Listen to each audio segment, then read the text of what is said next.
Hi, my name's Sandie and I work at Cambridge University Botanic Garden.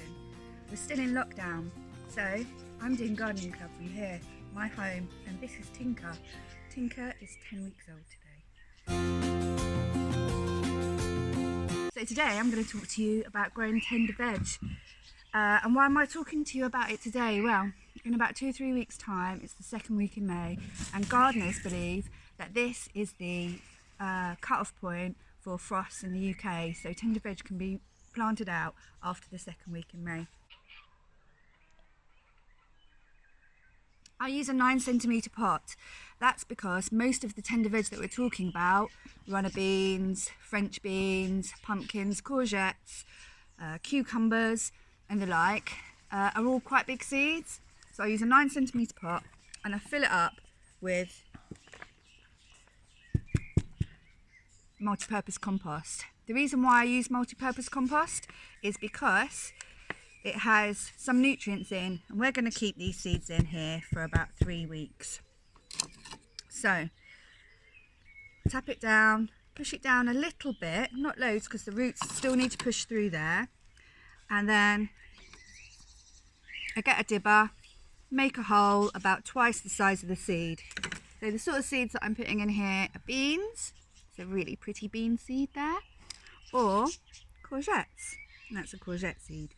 They're both quite big, and if we place them flat like that, it's likely that the water will sit on there and rot them, and we don't want that.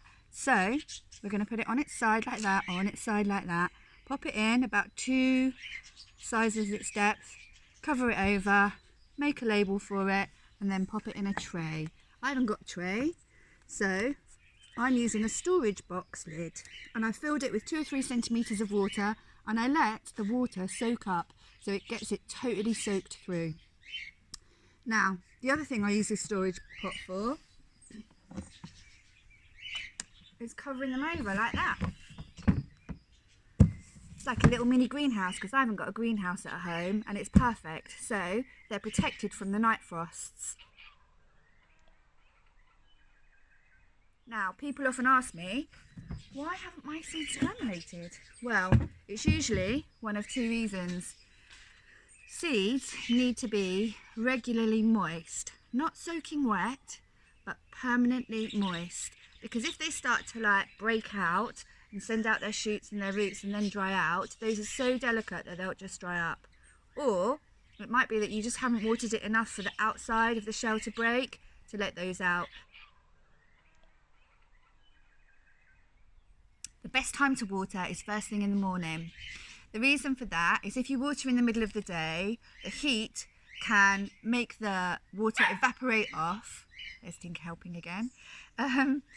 Or if you water at night, your pot can sit, if it's a cold night, with cold feet, and plants don't really like that. So here's a plant I did earlier.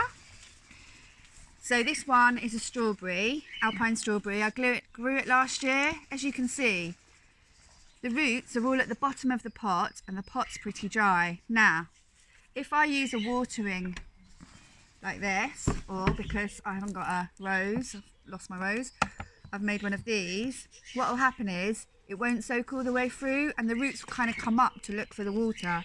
So what you want to do is get your plant pot and soak it like that, hold it down, and the bubbles, when the bubbles stop, that means that the gaps between the compost is full of water. And what you want that to do now is the water to drain out like that. Now that's called field capacity. Field capacity is the ideal amount of water and air in the gaps between the soil in your pot that allows the process of growth to happen, and that's the ideal amount of water your plant would have. So with a pot, I'd let it dry out quite a bit, and then I would soak it again like that every, depending on the pot, 3 days, 5 days, 7 days. So I think that's it for today.